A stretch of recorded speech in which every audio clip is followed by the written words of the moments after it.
앉게 되었나. 나는 청지기인데 언제부터 내 삶의 주인이 되어버렸나.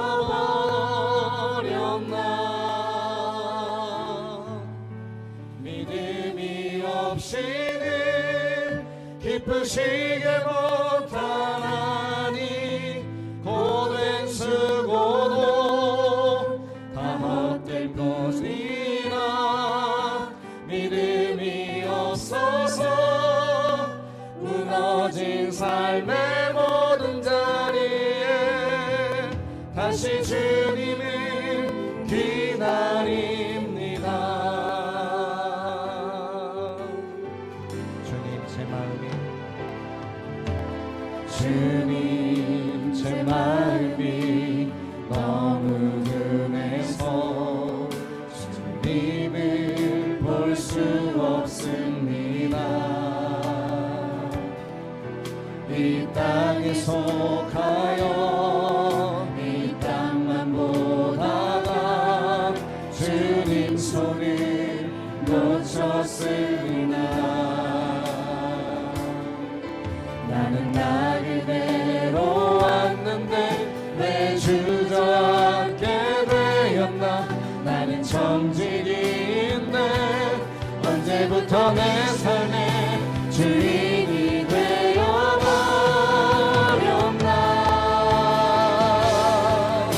믿음이 없이는 기쁘시게 못하나니 주를 찾는 자 반드시 만나리.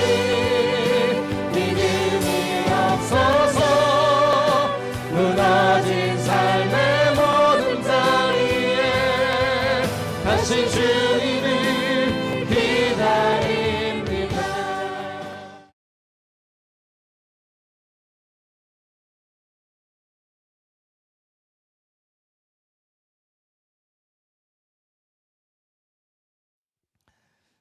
오늘 청자년 특송 잘했죠. 네. 우리 교회 미래가 아니라 우리 교회 현재죠. 청자년은 우리 교회 현재입니다. 청자년들께서 또 보이는 곳에서 보이지 않는 곳에서 많은 헌신과 또 사역들을 감당하고 있는데 같이 응원해 주시고 얼마나 복됩니까? 저 위에 엄마 아빠들이 나오니까 아이들이 저 앞에 쭉 앉아가지고 자기들끼리 떠들고 있어요. 근데 괜찮아요. 목사님도 그랬거든요. 저도 맨 앞에 앉아가지고 목사님이 설교를 1시간씩 할 때 막 떠들고 그랬는데 다 기억이 나고 교회 왔던 게 얼마나 고맙고 감사하든지. 이제 아이들이 계약을 해서 안 그런데 방학 때는요 매일 교회 나왔어요. 그래서 너희들 왜 맨날 교회 나와 있니? 그랬더니 교회가 좋아요 그러는 거예요. 얼마나 감사하든지. 그래서 우리 아이들이 교회 와서 재밌게 놀기도 하고 공부도 하고 맛있는 것도 먹고 할 수 있도록 좀 준비를 해주면 좋겠다. 이제 그런 마음이 저한테 있습니다. 아무튼 기도한 대로 되기 때문에 제가 같이 아까 찬양할 때 그런 얘기 들었습니다만 기도하면 됩니다. 아무튼 저는 기도하면 된다. 그래서 다른 교회 목사님도 나오라고 하는 이런 기도가 다 응답이 되니까 우리 교회 우리 아이들을 위해서 기도하는 거 하나님께서 들어주지 않으시겠는가. 제가 이제 우리 중국교회 담임 목사이다 보니까 오늘도 여러 군데에서 저를 찾으러 오셨는데 뭐 이런저런 모임들이 많다 그래요. 그래서 뭐 3050 차세대 목회자 모임 뭐 이런 거 해가지고 이렇게 자꾸 모이자고 그러는데 저는 다 안 간다 그래요. 왜 안 간다 그래요? 나는 우리 교회 전도해야 된다고. 나는 우리 교회 전도해야 된다고 못 간다 그러거든요. 근데 여러분 진짜 그래요. 제가 중국교회 담임 목사지. 제가 뭐 감리교단 속해 있긴 하지만 교단에서 뭘 하는 게 아니잖아요. 제가 제 역할을 정확하게 이해하고 그 자리에 최선 다하고 충실할 때 하나님께서 더 큰 일을 맡기시는 거지. 내게 맡겨진 사명도 감당하지 못하면서 다른 데 나가서 뭘 한다? 그럼 제가 저의 목회에 맞지 않는 겁니다. 여러분도 마찬가지인 게 여러분은 어느 교회 권사님, 집사님, 장로님이세요? 중국교회, 그렇죠? 중국교회 성도님이시잖아요. 그러면 중국교회 예배에 참석해야 됩니까? 참석해야 됩니까? 참석해야 되죠. 물론 우리가 다른 교회 가지 않으시지만 우리가 성도라면 또 하나님의 말씀과 은혜를 사모하는 자면 이 자리를 사모하고 예배하는 것이 맞다라고 하는 거예요. 오늘 제가 그런 이야기를 드리려고 하는데 특별히 청장년들이 함께 특송하고 헌신을 다짐하는 시간들이기 때문에 청장년과 청장년 자녀들을 향한 말씀을 준비하게 되는 거죠. 이만큼 제가 함께 신앙생활하고 저도 이제 살아갈 날이 살아온 날만큼 이제 남은 것을 알게 되니까 삶에서 깨닫는 게 몇 가지가 있어요. 예술 작품 만드시는 분들 있잖아요. 예를 들면 노래를 만든다거나 그림을 그린다거나 건축하는 분들, 그리고 목사가 설교를 할 때에 어떻게 만드는가를 가만히 봤더니 그 사람의 인생이 녹아져 있다는 거예요. 제가 설교를 할 때 똑같은 본문을 가지고 말씀을 전하지만 모든 목사님들 다 말씀이 다르거든요, 내용이. 그 이유는 뭐냐면 하나님의 말씀이 내 삶을 통과해서, 내 삶이라고 하는 것은 지금까지 경험했던 거, 지금까지 배워왔던 거, 지금까지 많은 사람들과 관계를 맺어왔던 것을, 그것을 통과해서 우리 교회 성도들을 향한 하나님의 말씀을 전하는 거니까 말씀이 같을 수가 없죠. 그림도 마찬가지예요. 그 사람을 이해하지 않고서는, 그 작가를 이해하지 않고서는 작품을 온전히 이해할 수가 없는 것은 그 사람의 생각, 그 사람이 사물을 투영하고 반영해서 자기의 그 삶을 그린 거기 때문에 작품을 이해하려면 작가를 이해해야 되는 거죠. 유명한 노래를, 또 유명한 성악 그것을 이렇게 이해하려면 그 사람의 삶을 이해해야 돼요. 모차르트의 삶이 어땠는지, 쇼팽의 삶이 어땠는지 그 이해를 해야 되는 거죠. 건축도 마찬가지입니다. 건축도 여기 보면 우리 저 위에 소망 슈퍼에서 내려오시다 보면 건물이 하나 멋지게 지어진 게 있어요. 그 밑에 2층에 커피숍이 있어가지고 제가 한 번씩 가곤 하는데, 그 건물에 들어갈 때마다 건물을 지은 사람의 스토리가 거기 쫙 지어져 있어요. 그 말은 뭐냐면 건축 설계하는 사람의 스토리가 기록되어져 있는 거죠. 건물도 그냥 나오는 것이 아니라 건물을 지은 사람의 인생과 스토리가 거기 담겨져 있다고 하는 겁니다. 교회도 마찬가지예요. 교회도 그냥 짓는 것 같지만 사실은 담임 목회자의 목회 철학이 녹아져 있는 게 교회 건물입니다. 제가 처음 지을 때는 잘 알지 못했지만 두 번, 세 번 지을 때 보니까 담임 목사의 목회 철학과 성도들의 니드가 반영된 게 교회 건물인 거지, 그냥 아무렇게나 멋있게 예쁘게 짓는 게 아니더라는 거예요. 그래서 모든 작품은 그 사람의 인생을 통과해서 나오는 것을 보게 되는데, 왜 제가 이런 말씀을 드리냐면 지금 오늘 우리가 함께 읽은 시편 132편에 보면 그 앞에 성경 맨 위에 성전에 올라가면서 부르는 노래라고 기록이 되어져 있어요. 성도들이 하나님 앞에 예배를 드리러 올라갈 때 그들이 바라보는 첫 번째가 뭐냐면 성전인 거죠. 근데 그 성전도 그냥 아무렇게나 짓는 것이 아니라 하나님께서 정하신 법칙과 원리에 따라서 짓게 되어 있고, 성전을 건축하는 사람의 인생이 녹아져 있다는 거예요. 이 성전은 사실은 포로기 이후에 이스라엘 백성들이 포로로 다녀온 이후에 스룹바벨과 예수아가 중심이 되어 지은 성전이에요. 그런데 사람들이 그 성전을 바라볼 때마다 스룹바벨과 예수아를 바라보지 않고 누구를 기억하냐면 다윗을 기억한다는 겁니다. 그럼 그 이유가 뭐냐? 자, 1절 말씀 화면에 올려주시고 우리 같이 한번 읽어볼까요? 그 성전을 바라볼 때, 성전을 올라가면서 누구를 기억하느냐 기록되어져 있죠. 함께 읽어볼게요. 시작. 여호와여 다윗을 위하여 그의 모든 겸손을 기억하소서. 저 말이 뭐냐면 사람들이 하나님 앞에 제사를 드리러, 예배를 드리러 올라갈 때 성전을 딱 바라보는데, 시온산 성을 바라보는데 그때 뭘 생각하느냐? 다 다윗의 겸손을 기억한다는 거예요. 성전은 다윗이 짓지 않았는데 사람들은 다윗의 겸손을 짓는다고 이야기를 하는 겁니다. 도대체 다윗이 어떤 모습으로 지었기에 그의 겸손을 사람들이 기억하느냐? 그게 우리가 오늘 함께 읽은 3절, 4절, 5절 말씀인데 우리 같이 한번 다시 읽어보겠습니다. 3절, 4절, 5절 화면에 올려주세요. 네, 시작. 내가 내 장막집에 들어가지 아니하며 내 침상에 오르지 아니하고 내 눈에서 잠들게 하지 아니하며 내 눈꺼풀로 졸게 하지 아니하기를 여호와의 처소 곧 야곱의 전능자의 성막을 발견하기까지 하리라 하였나이다. 아멘. 3절과 4절이 무슨 이야기냐면 아직 하나님의, 그러니까 여호와의 성소에, 하나님이 계시는 성막에 하나님의 언약궤가 오지 않았는데 내가 어떻게 잠을 잘 수 있느냐 그 말이에요. 성막을 지었는데, 성전 이전에 성막을 다시 이제 복구를 했는데 그 안에 하나님의 임재를 상징하는 언약궤가 오지 않았는데 내가 어떻게 두 발 뻗고 잠을 자느냐, 내가 어떻게 눈을 붙일 수 있겠느냐, 내가 어떻게 편하게 누울 수 있겠느냐, 지금 그 얘기를 하는 거예요. 그 말은 그건 뭐예요? 하나님의 계신 그 성막 안에 언약궤가 올 때까지 나는 최선 다해서 이 언약궤를 가지고 오겠다라고 하는 거죠. 하나님을 사랑하는 마음이 얼마나 큰지를 이스라엘 백성들이 안다고 하는 겁니다. 그래서 그렇게 다윗의 고백이 많은 사람들에게 하나님을 어떻게 섬겨야 되는지, 신앙생활을 어떻게 해야 되는지를 다윗이 얘기해 주는 거죠. 그것들을 바라보고 후대의 사람들이 다윗을 기억하는 거예요. 아, 다윗 왕은 하나님의 성막이 회복되어지고 그 안에 언약궤가 오지 않았을 때에 두 발 뻗고 잠을 자지 못했구나. 하나님의 것이 하나님의 것으로 완성되기 이전에는 그가 편안한 삶을 살지 않았구나라고 하면서 그의 겸손을 떠올렸다고 하는 겁니다. 그리고 나서 언약궤를 모셔온 다음에 그 다음에 다윗이 무엇을 생각하냐면 이제 성막이 아니라 텐트가 아니라 하나님의 영원히 계실 튼튼하고 아름다운 성전을 지어야 되겠다라고 다윗이 생각을 해요. 얼마나 복된 생각입니까? 나단 선지자에게 내가 하나님의 성전을 지어드리기를 원합니다. 하나님의 집을 짓기를 원합니다고 이야기할 때에 나단 선지자도 귀한 이야기니까 하나님께 올려드리죠. 근데 하나님께서 막으셨잖아요. 전쟁터에서 피를 너무 많이 흘려가지고 너의 그 피 부른 손으로는 성전을 지을 수 없다라고 거절하신 거예요. 저와 여러분이 거절당하면 하나님께 우리가 얼마나 원망도 하겠습니까만 다윗은 원망하지 않고 뭘 합니까? 준비를 하죠. 그의 아들 솔로몬이 성전을 지을 수 있도록 모든 준비를 다 하는 거예요. 그러니까 솔로몬이 짓기는 했지만 사실은 누가 지은 거예요?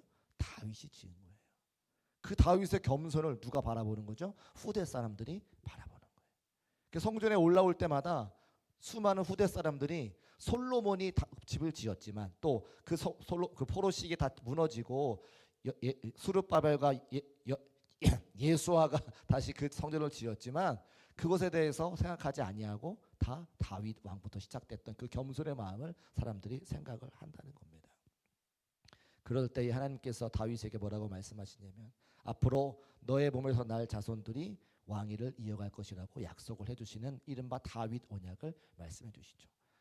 다윗의 겸손한 마음 위에 하나님의 축복이 임하는 것을 볼 수가 있습니다. 그게 11절 말씀에 기록되어져 있는데 우리 11절 말씀 같이 한번 읽어보겠습니다.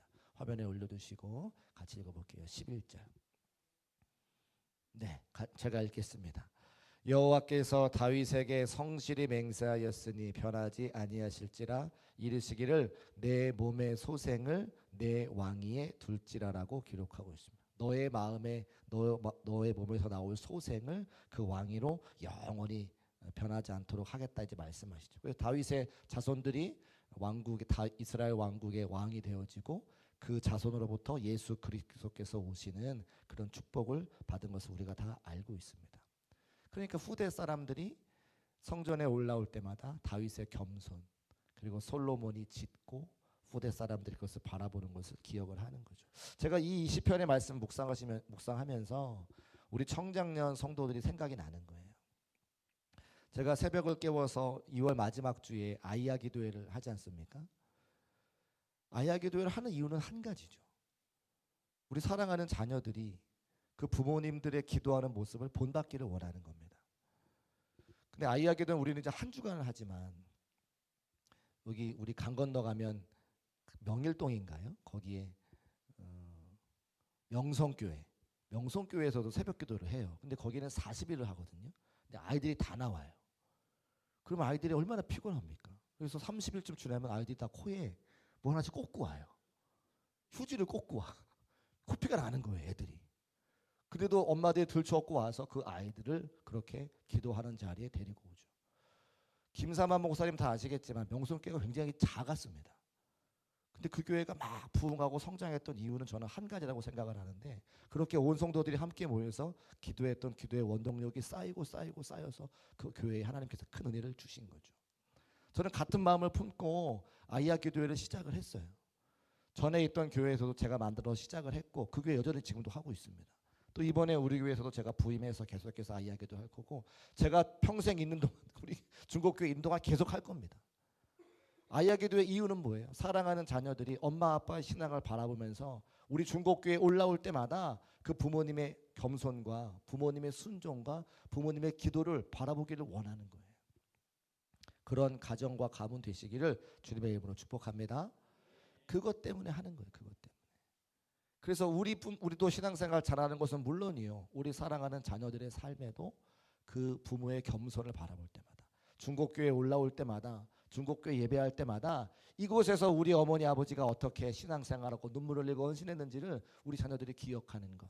신앙의 명문 가정이 되고 신앙의 명문 가문이 되는 것이 저의 마음의 소원이라고 하는 겁니다. 그래서 우리 자녀들 때문에 함께 나오는 거죠. 청장도 우리 함께 오늘 헌신하고 기도할 때에 우리가 함께 기도할 것은 내가 신앙생활 잘하면 우리 자녀들은 당연히 부모를 따라오게 돼 있어요.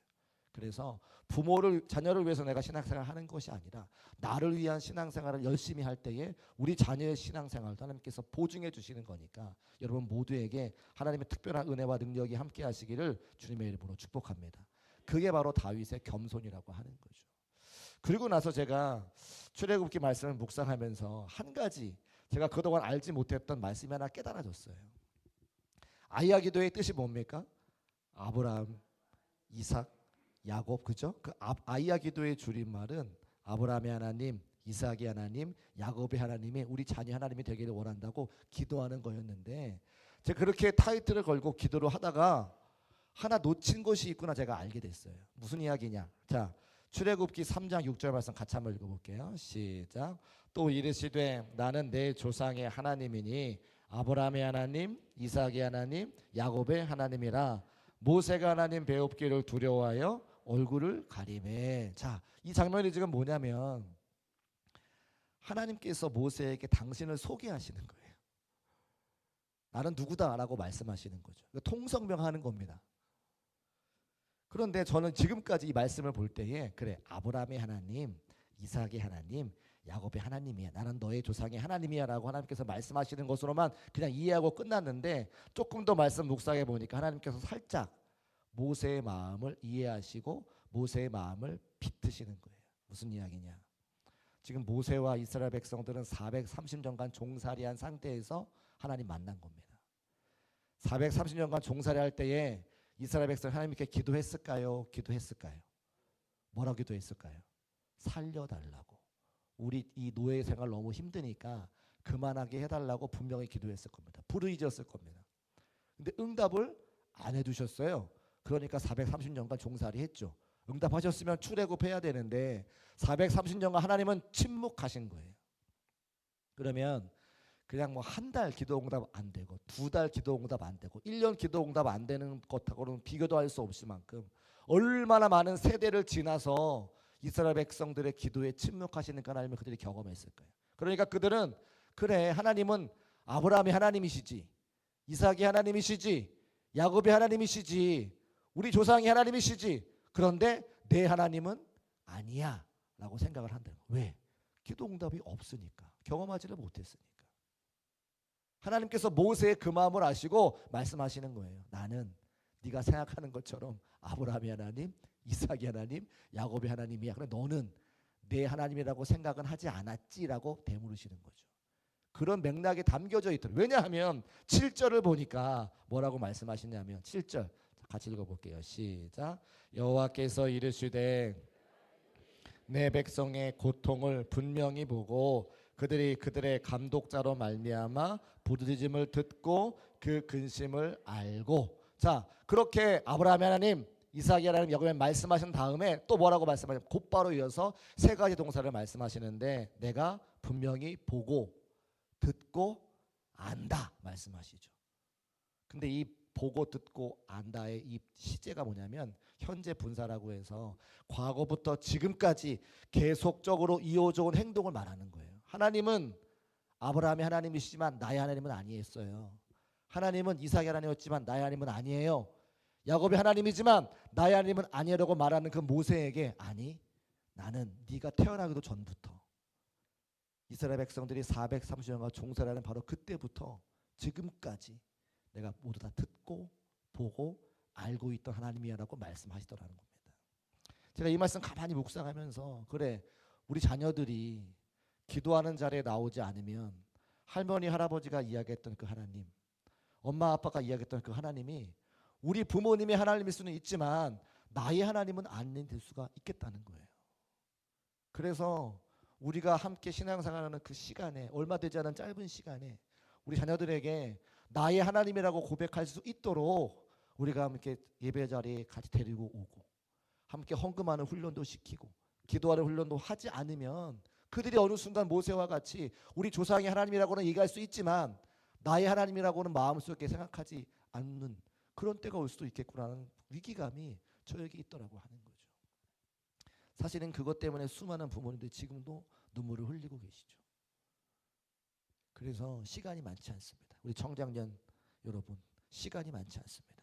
우리 사랑하는 자녀들에게 나의 하나님이라고 고백할 수 있도록 우리가 더 힘을 내서 우리의 사랑하는 자녀들에게 우리의 신앙과 믿음을 전할 수 있는 저와 여러분 되시기를 주의 이름으로 축복합니다. 우리의 자녀들이 나의 하나님이라고 고백할 수 있도록 기도하는 것.